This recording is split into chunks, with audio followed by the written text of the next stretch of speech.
Naisipan ko ngayon na gumawa ng brown sandwich para sa aming breakfast. Mayroon akong ready na.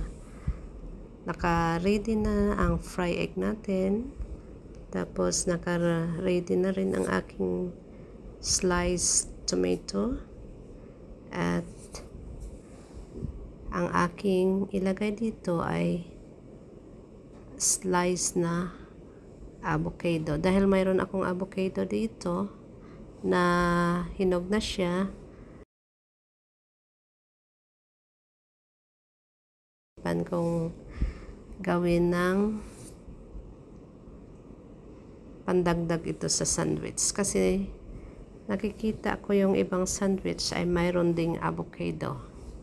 So, ito, itry ko na gawing breakfast namin dahil parang healthy siya, guys, no?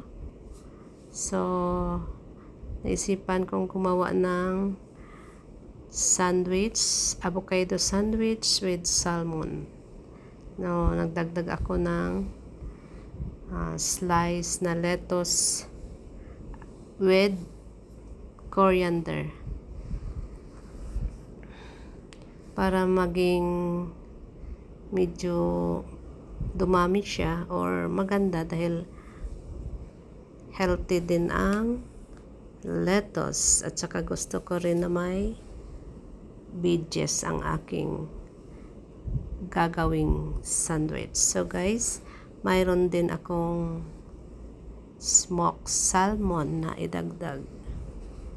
So medyo okay na siya, guys, complete na siya.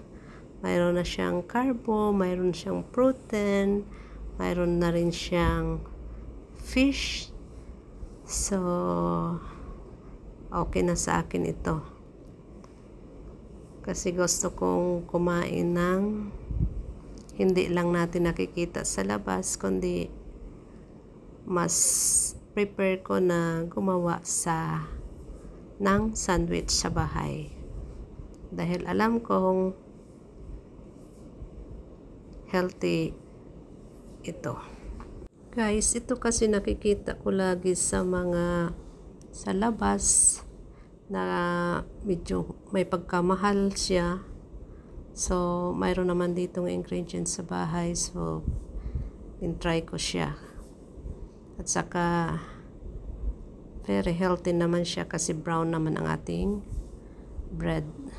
So, guys, salamat sa panonood o kaya gusto nyo ring gumawa ng ganito.